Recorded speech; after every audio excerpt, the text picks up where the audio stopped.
Senador Paulo Paim, é sempre um prazer estar aqui com Vossa Excelência, mais uma daquelas audiências públicas tão importantes que Vossa Excelência conduz aqui à frente da Comissão de Direitos Humanos e Legislação Participativa.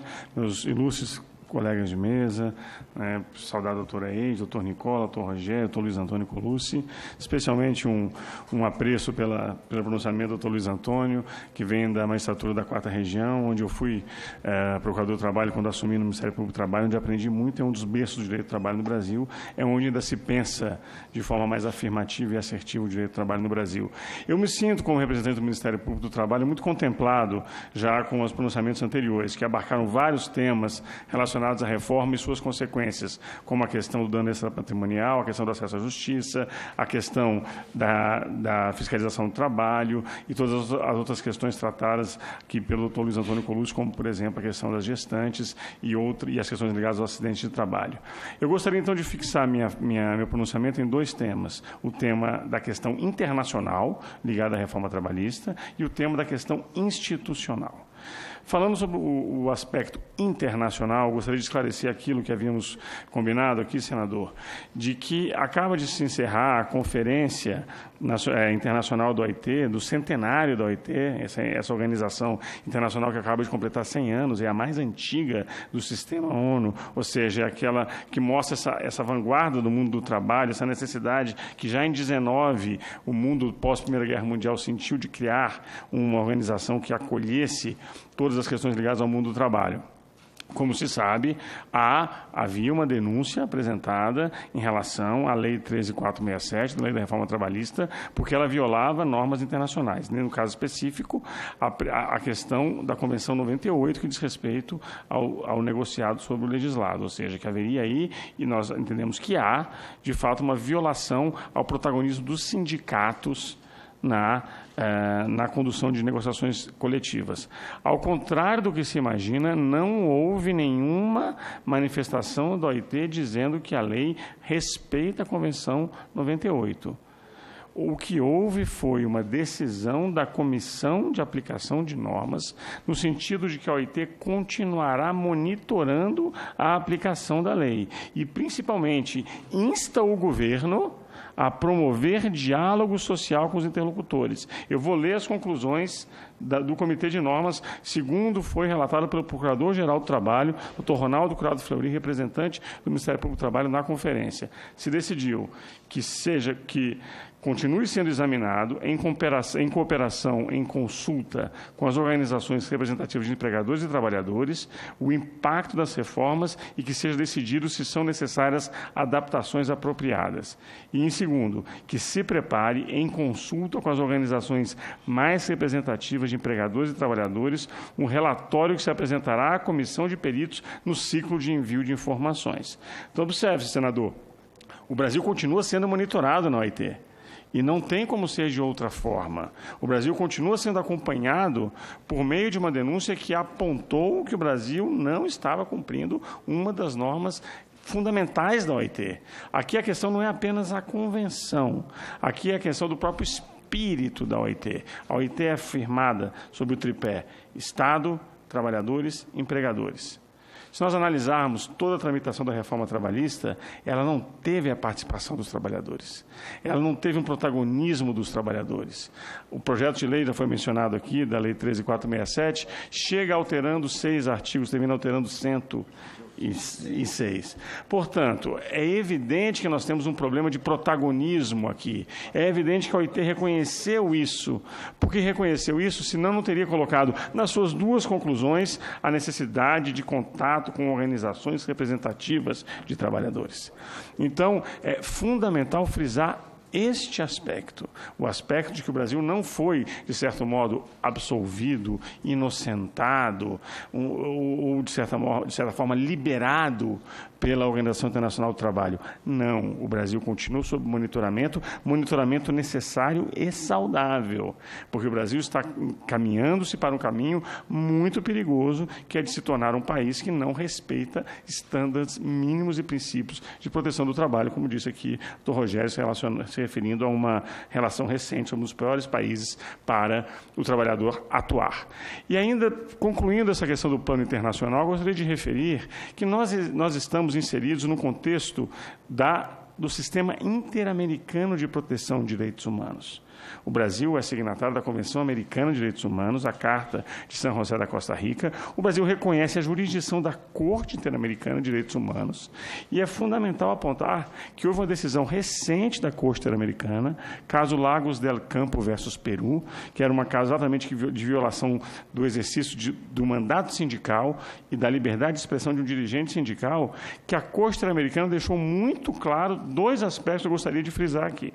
O primeiro aspecto, que há uma obrigação de garantir direitos da Convenção Americana por parte dos Estados firmatários, obrigações positivas, ou seja, o Estado não é apenas uma espécie de acompanhante, uma espécie de monitorador do que acontece nas relações de trabalho no contexto interamericano. Ele é um ator importante, ele precisa de dar prestações positivas para que seja, digamos, seja assegurada a vigência da Convenção Americana de Direitos Humanos. E a segunda conclusão, a meu ver, é a mais importante.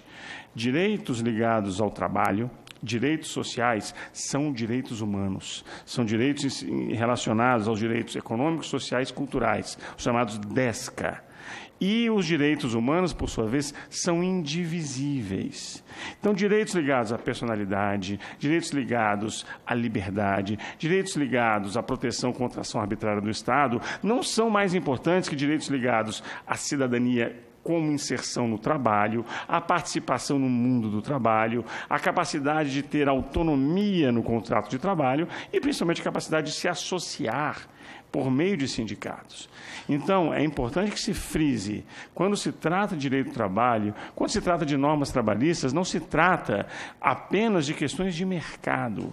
O mundo do trabalho tem uma dimensão superior à dimensão do mercado. O mundo do trabalho também é o mundo dos direitos, é o mundo da participação, é o mundo da associação. Então, num momento, senador, em que o Brasil vem adotando esse caminho perigoso da precarização, da desregulamentação, do protagonismo do empregador que não respeita as normas de segurança do trabalho, é fundamental que nós possamos olhar para o contexto interamericano. A Argentina tentou fazer uma reforma trabalhista, não conseguiu. Os juízes do trabalho argentinos já estão com um procedimento na comissão em que se sentem ameaçados na sua independência. O Uruguai, no parlamento do Mercosul, já colocou sua preocupação com a reforma trabalhista do Brasil, porque significa um rebaixamento dos estándares de direitos sociais na América do Sul e na América Latina. Portanto, senador, talvez esse caminho do direito internacional dos direitos humanos e no seu contexto do direito, especialmente do sistema interamericano, seja um caminho importante para a afirmação dos princípios e normas de proteção do trabalho no Brasil. Para concluir, eu quero, inclusive, me colocar depois à disposição para o debate, eu gostaria de apenas complementar o que foi dito por todos aqui na mesa em relação à questão institucional.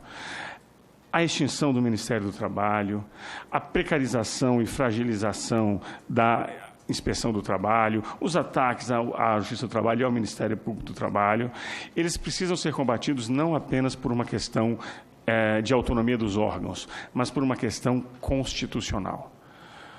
A garantia das normas constitucionais depende de instituições. As instituições são as formas modernas de proteção de direitos. Evidentemente, elas não fazem isso sozinhas. Precisam ser provocadas, precisam ser questionadas, mas precisam ter liberdade para atuar. Por isso é importante, senador Paulo Paim, que o Senado coloque esse debate e que os projetos de lei que Vossa Excelência apresentou, que a gente pôde analisar aqui, recuperem o protagonismo do Senado Federal. Porque o que acontece? Com a tramitação da Lei 13.467, o Senado foi, ele foi subtraído do seu papel de casa legislativa. O Senado se absteve de apreciar o material vindo da Câmara dos Deputados. Nós sabemos que a tramitação do projeto de lei na Câmara dos Deputados foi uma tramitação em que não houve equanimidade, isonomia na escuta das vozes de empregadores e de trabalhadores. E isso é esse equilíbrio é o que a OIT preconiza em toda a sua atuação. Isso faltou no caso da Lei 13.467. E o Senado, casa revisora, casa que podia ali corrigir várias das inconstitucionalidades e vários dos problemas de desequilíbrio trazidos pela reforma, acabou não exercendo esse papel, pressionado que foi por uma agenda governamental. E essa situação é uma situação que precisa ser restaurada pela dignidade institucional do Senado, como casa revisora, como casa também responsável por um equilíbrio na manutenção das relações de trabalho no Brasil. E eu termino, o doutor Colucci falou sobre a constitucionalização dos direitos sociais, e eu gostaria de acrescentar um aspecto. A Constituição de 88 inova nisso também. Existe algo chamado topografia dos direitos. Onde estão os direitos na Constituição?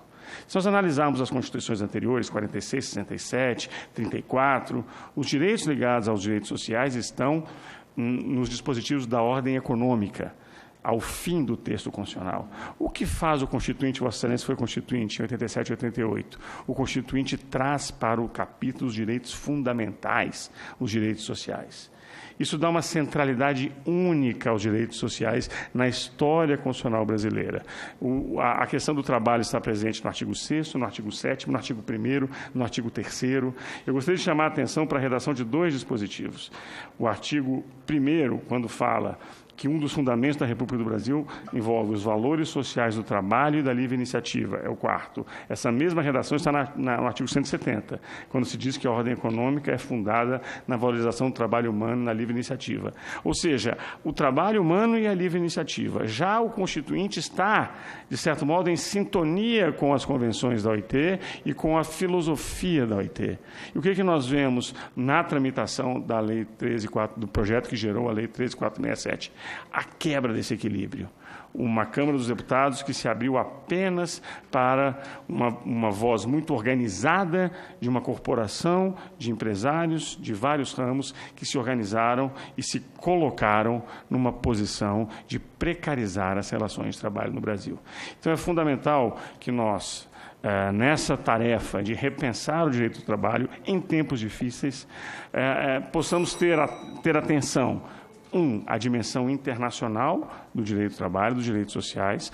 2, ao fato de direitos sociais são direitos humanos. E 3, ao fato que a nossa Constituição protege, tanto internacionalmente quanto institucionalmente, esses mesmos direitos. Obrigado, senador.